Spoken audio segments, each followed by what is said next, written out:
લોકસભામાં સાંસદ રાહુલ ગાંધીના સરકાર પર પ્રહાર, કહ્યું સરકારને દુનિયામાં થતા પરિવર્તનોની જાણ નથી. ચીન આપણા દેશથી 10 વર્ષ આગળ છે.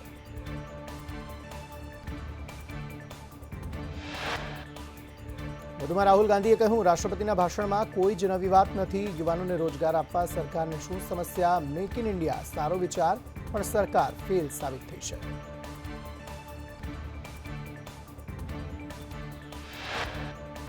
પંચમહાલના શહેરા તાલુકા પંચાયતની મંગલિયાણા બેઠક પર ભાજપની જીત. પેટા ચૂંટણીમાં 4માંથી 3 ઉમેદવારોના ફોર્મ અમાન્ય થતા ભાજપની જીત.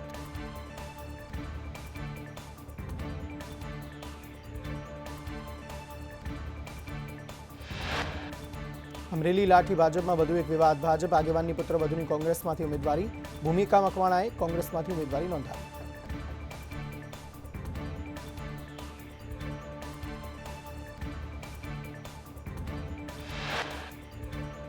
ચૂંટણી પહેલા ભચાઉ નગરપાલિકામાં ભાજપની જીત. 28માંથી 21 બેઠકો પર ભાજપ બિનહરીફ. કોંગ્રેસમાંથી ભરાયેલ 11 ફોર્મ પરત ખેંચાયા.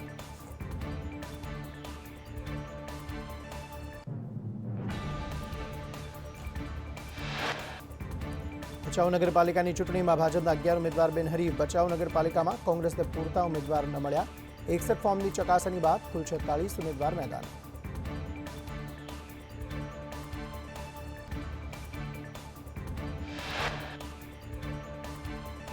રાપર નગરપાલિકાની ચૂંટણીને લઈ પોલીસનું ફૂટ પેટ્રોલિંગ. પોલીસ ઉચ્ચ અધિકારીઓએ શહેરના વિવિધ વિસ્તારમાં ફૂટ પેટ્રોલિંગ કરી.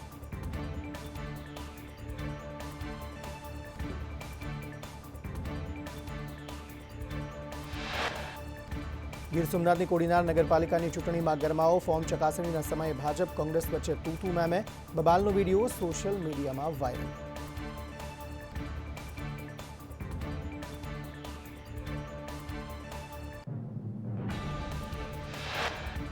વલસાડની ધરમપુર પાલિકાની ચૂંટણીમાં કોંગ્રેસના 4 ઉમેદવાર ગાયબ થતા ગરમાવો. વોર્ડ નંબર 1ના 4 ઉમેદવારો ગાયબ થયાનો દાવો. ફોર્મ ચકાસણી સમયે 4 ઉમેદવારો ગેરહાજર રહ્યા.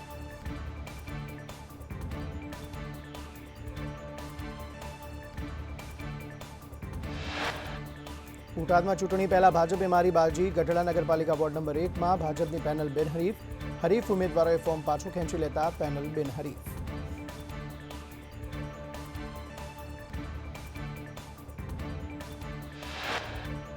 જામનગર જિલ્લાની 3 નગરપાલિકાની ચૂંટણીને લઈ રાજનીતિ તેજ. ભાજપ ધમકી અને પ્રલોભનો આપતું હોવાના આક્ષેપ. લલિત પંચાસરાએ સલામતી માટે પોલીસ પાસે રક્ષા માંગી.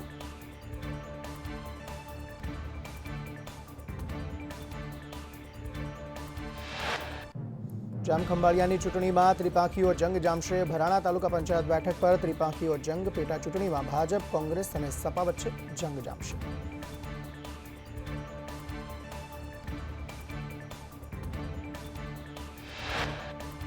મહીસાગર તાલુકા પંચાયતની પેટા ચૂંટણીમાં કોંગ્રેસને ફટકો. જોરાપુરા 5 સીટ પર કોંગ્રેસ ઉમેદવારનું ફોર્મ રદ થયું.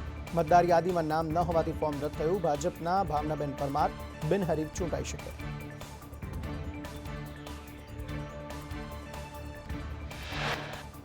સ્થાનિક સ્વરાજ્ય ચૂંટણીને લઈ કોંગ્રેસનો આરોપ. ઉમેદવાર અને ટેકેદારને થતી હેરાનગતિને લઈ ચૂંટણી પંચમાં ફરિયાદ કરવાનું કોંગ્રેસ પ્રવક્તા મનીષ દોશીનું નિવેદન.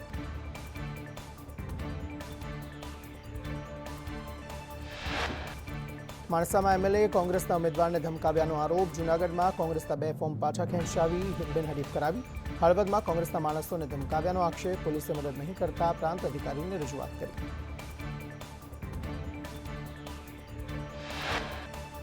અનામત મુદ્દે પૂર્વ ડેપ્યુટી સીએમ નીતિન પટેલે વિવાદ છેડ્યો. કહ્યું, અનામત આંદોલન પાછળ અન્યાય જવાબદાર. 90 થી 95% હોય તો પણ સવર્ણ સમાજના છોકરાઓને એડમિશન મળતું નહોતું.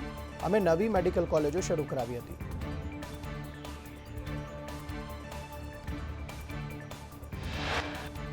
અનામત મુદ્દે નીતિન પટેલના નિવેદનને અલ્પેશ કથિરિયાએ આવકાર્યું. કહ્યું, અભ્યાસ અને નોકરીઓમાં સવર્ણોને મુશ્કેલી પડતી હતી.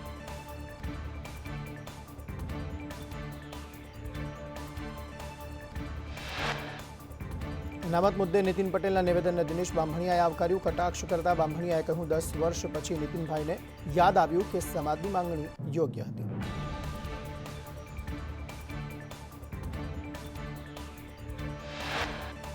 અમરેલી લેટરકાંડમાં તટસ્થ તપાસ મુદ્દે ઇફકોના ચેરમેન દિલીપ સંઘાણીનો મુખ્યમંત્રીને પત્ર. કહ્યું, મનીષ વઘાસિયાએ કરેલા આક્ષેપ પણ અત્યંત ગંભીર. કોઈ સામાન્ય વ્યક્તિના ઇશારે પોલીસ આ કૃત્ય ન કરે.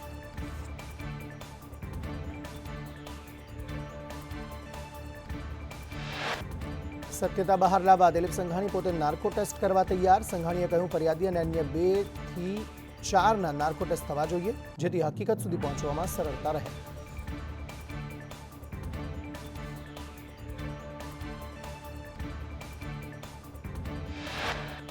દિલીપ સંઘાણીના પત્ર પર કોંગ્રેસના પ્રવક્તા મનીષ દોશીએ કહ્યું કે ભાજપની આંતરિક સાઠમારીનો ભોગ દીકરી બની.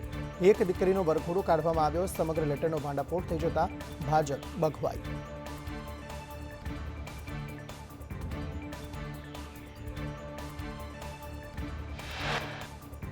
અમરેલી લેટર કાંડમાં સંઘાણીના સમર્થનમાં આવ્યા પૂર્વ સાંસદ નારંગ કાછડિયા. કાછડિયાએ નાર્કો ટેસ્ટ કરાવવાની તૈયારી દર્શાવી. સંઘાણીએ સીએમને પત્ર લખી નાર્કો ટેસ્ટની માંગ કરી હતી.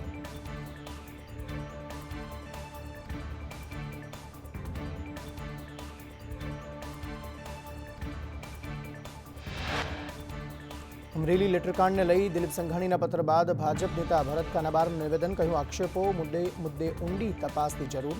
સત્યતા લોકો સામે આવે તે જરૂરી હોવાનું ભરત કાનાબારનું નિવેદન.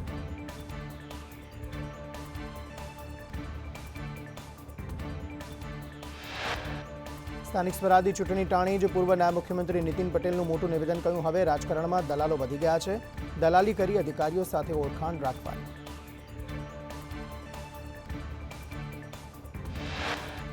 નીતિન પટેલે વધુમાં કહ્યું ભાજપમાં છું એટલે કહો એટલે અધિકારીઓ કામ કરી આપે. બીજેપી સરકારે આ બધાને સુખી કર્યા.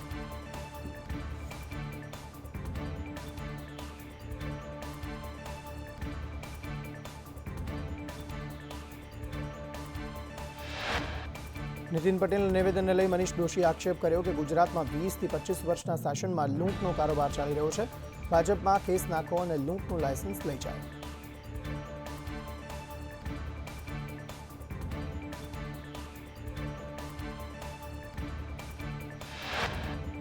નીતિન પટેલના નિવેદન પર આપ પ્રદેશ પ્રમુખ ઈસુદાન ગઢવીની પ્રતિક્રિયા. કહ્યું નીતિનભાઈની વાત સાચી. ભાજપના હોદ્દેદારો દલાલ બન્યા. ભાજપના લોકો અધિકારીઓને ડરાવી કામ કરાવે છે. ગુજરાતને લૂંટવાનું કામ ભાજપ સરકાર બંધ કરાવે.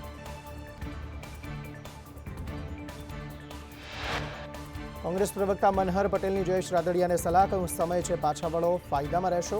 2019 પોરબંદર લોકસભાના ઉમેદવારમાં ન ચાલ્યું. બંને કિસ્સામાં કમલમના રાજકીય સંકેત પડ્યા. રાદડિયા 2 ઉમેદવારને ટિકિટ અપાવી શકતા નથી.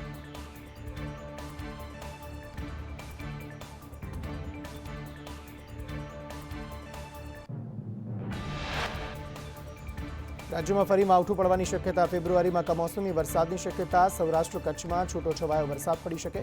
આગામી 7 દિવસ વાતાવરણ શુષ્ક રહેશે.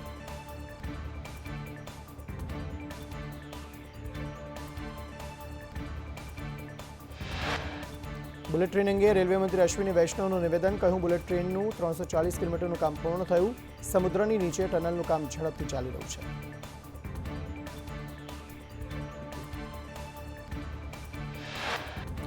રેલવે બજેટને લઈ મંત્રી અશ્વિની વૈષ્ણવનું નિવેદન. કહ્યું ગુજરાત માટે 17,155 કરોડના બજેટની ફાળવણી.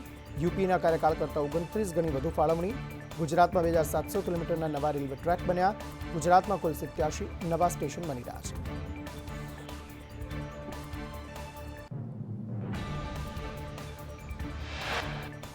કેજરીવાલના આરોપનું સંદેશ ન્યૂઝે રિયાલિટી ચેક કર્યું. નડિયાદના ખુશાપુરા પ્રાથમિક શાળાનો ફોટો અને દિલ્હીની શાળાની સરખામણી કરતો ફોટો મૂક્યો હતો.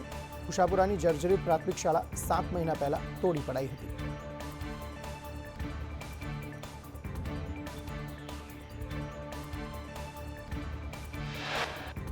નર્મદાના રેડિયાપાડાના તાબદા ગામની જર્જરિત શાળાની સાંસદ મનસુખ વસાવાએ મુલાકાત લીધી. શાળા હોસ્ટેલની હાલત ખૂબ જર્જરિત.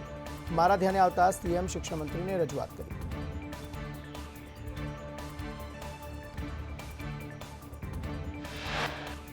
ગિફ્ટ સિટીમાં આવેલ ઇન્ડિયા ઇન્ટરનેશનલ એક્સચેન્જમાં મુખ્યમંત્રી ભૂપેન્દ્ર પટેલે સેન્સેક્સમાં ફ્યુચર અને ઓપ્શન્સ કોન્ટ્રાક્ટની શરૂઆત કરાવી. સીએમએ કહ્યું ગિફ્ટ સિટીમાં વિકાસની વસંત ખીલી છે. મુખ્યમંત્રીએ કહ્યું દેશનું એકમાત્ર આંતરરાષ્ટ્રીય બુલિયન એક્સચેન્જ ગિફ્ટ સિટીમાં. ગિફ્ટ સિટી વિશ્વભરના ફિનટેકનું આકર્ષણ. 450થી વધુ ફિનટેક ગિફ્ટ સિટીમાં કાર્યરત. ભવનાથ ગાદી વિવાદમાં મહેશગીરી અને ગિરીશ ગોટેચા ફરી આમને સામને. મહેશગીરીએ કહ્યું હરિગીરી મેળામાં ગમે તે કહે તે જઈ શકે છે. હરિગીરી મેળો બગાડવાનો ચોક્કસ પ્રયત્ન કરશે.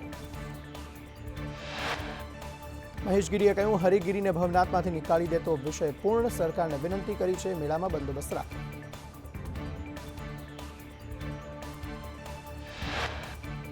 પ્રખ્યાત લોક સાહિત્યકાર ભીખુદાન ગઢવીએ ડાયરામાંથી લીધો સંન્યાસ, આજીવન લોક ડાયરા નહીં કરવાનો લીધો નિર્ણય. ભીખુદાન ગઢવી પદ્મશ્રીથી નવાજ્યા હતા. અમદાવાદમાં જન્મ મરણના પ્રમાણપત્ર લેવા લાંબી કતારો, પ્રમાણપત્રમાં સુધારો કરવા લાંબી લાઈનો, લાઈનમાં ઉભા રહેલ અરજદારોએ હોબાળો મચાવ્યો.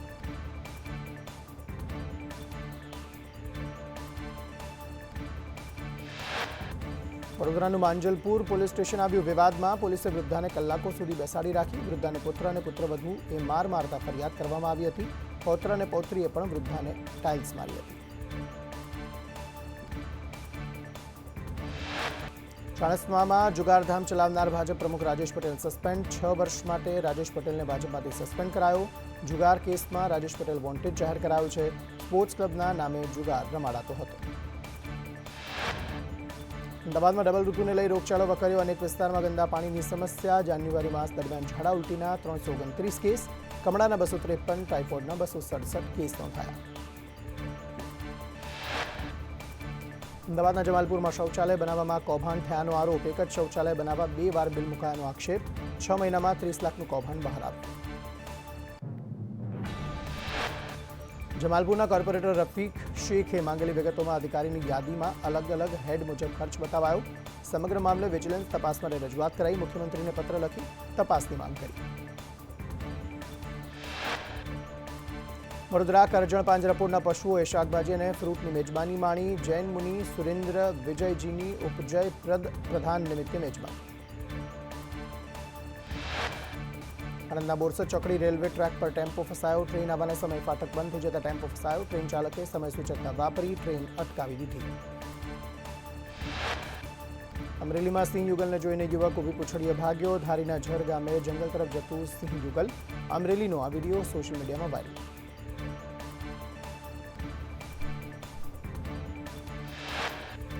ભરૂચમાં મકાનના 3જા માળે આગ લાગતા દોડધામ. ઘરના લોકોએ સમય સૂચકતાથી બહાર નીકળ્યા. ફાયરની ટીમે આગ પર કાબુ મેળવ્યો. વડોદરા જમીન વિવાદમાં પત્ની પર ફાયરિંગના સીસીટીવી આવ્યા સામે. પત્ની 2 લોકો સાથે ઘરમાં પ્રવેશ કરતી દેખાઈ. સિક્યુરિટી ગાર્ડ સાથે પણ થઈ હતી બોલાચાલી. સુરતમાં લગ્ન પ્રસંગમાં જમવાનું પૂરું થઈ જતા વરરાજા જાન લઈ પરત ફર્યા. લગ્ન કર્યા વગર જાનૈયાઓ જાન લઈ પાછા જતા કન્યા પક્ષે વરાછા પોલીસ મથકનો સંપર્ક કર્યો.